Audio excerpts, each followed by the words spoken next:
I think the critical aspect is people are genuinely not interested in the what of your product to start with, because we live in a commoditized world.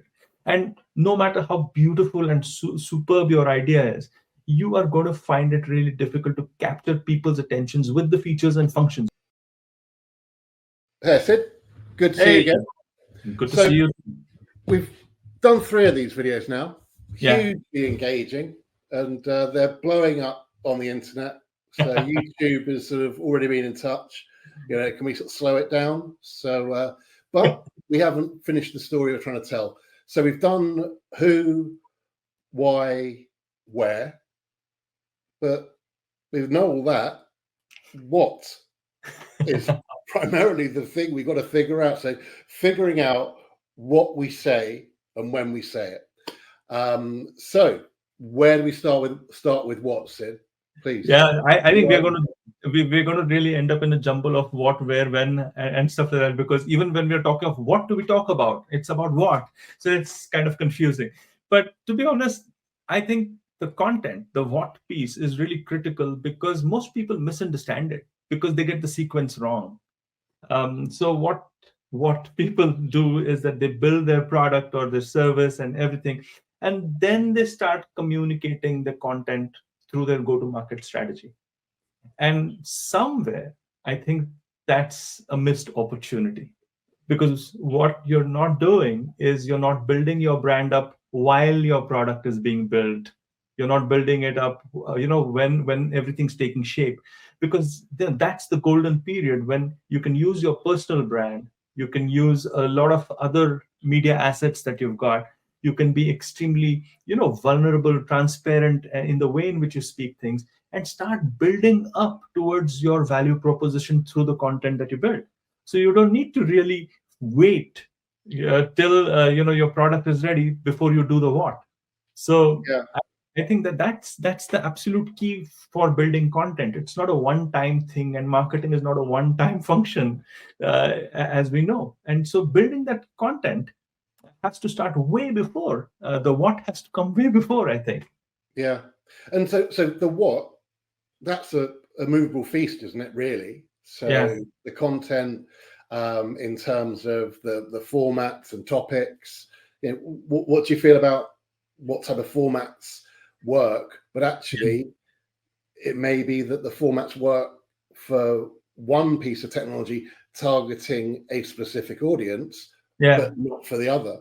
Yeah. So when we ask what formats, what topics, what No, does it's Professor Sid say? yeah.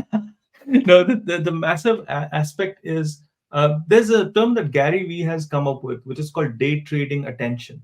Now, that's a really interesting term called, what you're eventually doing is you're trading in attention. So whatever content you're creating, you have to look at that piece. Now, I disagree with Gary Vee a little, because I think it's not only about day trading, but it's also about investing in attention. Because day trading means that, okay, you got to go where the action is.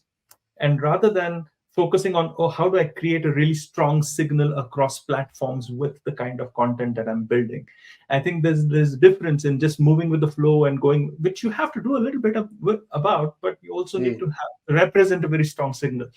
So I think the way in which you build it across formats is to probably choose your primary format and start building a really strong signal out there. And then you start looking at different formats and see how you can extend those conversations across platforms, because they represent either something that you're completely wasting time with, Yeah. or something that actually require a different spin to the same story.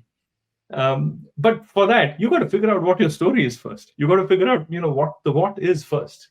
Yeah. And then in terms of formats, obviously, there are so many different formats that you could communicate via, Yeah. Be it sort of videos, be it through sort of interviews, Yeah. a whole Yeah, the realm whole of different, going to events, as you yeah. say, that's effectively another format of content. Yeah. So what's your sort of take on the effectiveness of each and the purpose of each? I think this is such a difficult question to answer, because it really depends upon where your target group is and the intention that the target group has come with to that particular platform. And I think people come to LinkedIn maybe to learn, or maybe to network or whatever. So there are many purposes. What purpose has your audience come to the platform with? So I think that's a good starting point. And how do they change across platforms? I think we covered a little bit of this in earlier videos.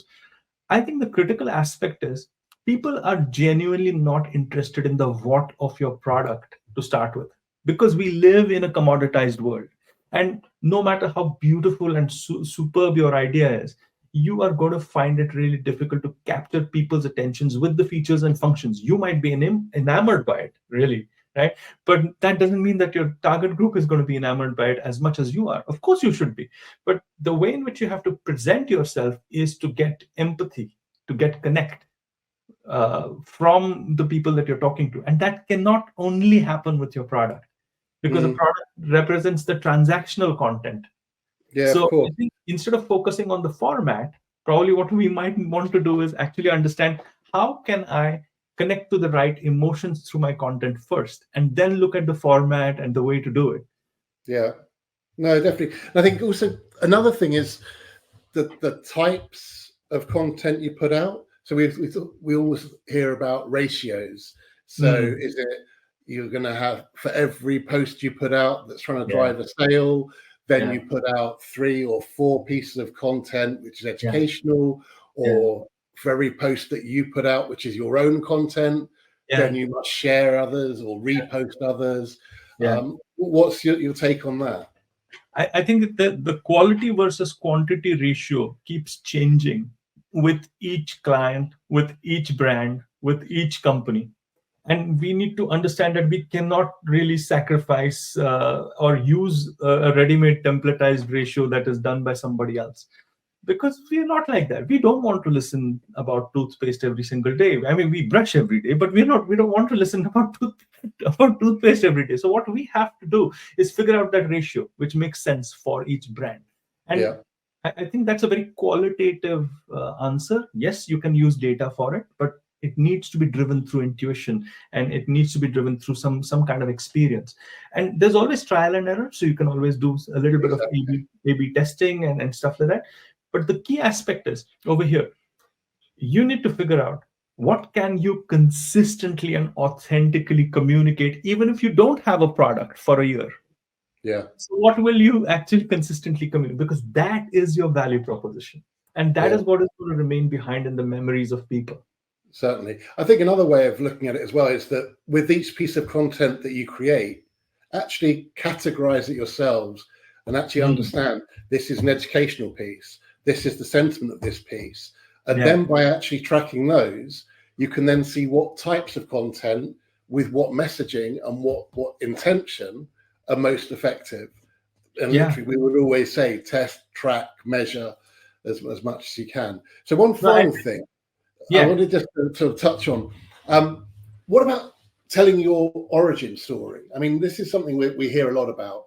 And this is where companies are able to really put across their key message, their reason for being, and actually that engagement, the emotional engagement with the human who they're talking to, rather than user number 1033. So what about the origin story? Well, what's your take on that?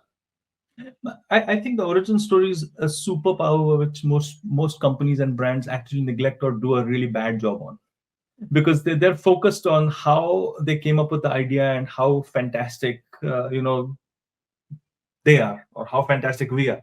And perhaps that is not concentrating on the value that you're providing to the target audience with your origin story. So the origin story has to be inspiring, and the origin story has to engage the target audience in a way which the target audience even doesn't even understand that they're getting engaged. So it's at a metadata level. I would say that they're getting engaged with you through the way in which you're speaking, through what you're saying, and all the stuff going in, which talks about essentially, hey, this is where I started from. I'm as human as you are. I've had struggles, but I'm trying to overcome them. And this is a typical story arc, right? And this is a typical hero's journey arc. And most people don't really use it because that's something that people can relate to. Now, your product is secondary, and it should be part of that story arc. And most people kind of say, "Oh no, my product is the story." And no, it's not. It's not. Yeah. Well, the product's the output of the story. But in terms of looking at the origin story, obviously authenticity is really important. But how much do we have to really be totally authentic without using a bit of creativity to tell the story in a slightly more creative way that will resonate with the audience?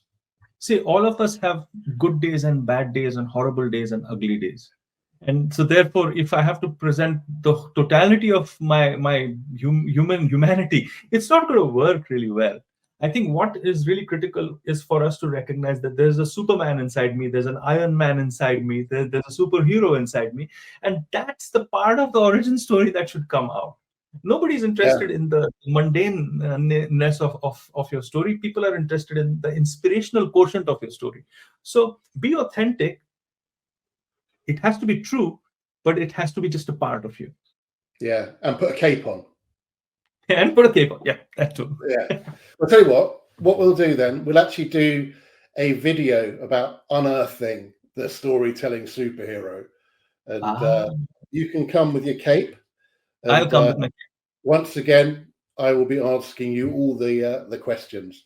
But I think, Nick, you should be wearing the cape. I'll come in as Lex Luthor. Yeah. Right. Okay. Kryptonite. You've done me. Yeah. Okay. Good. Lovely chatting to you. And we look forward to doing one of these soon. Yes. Okay.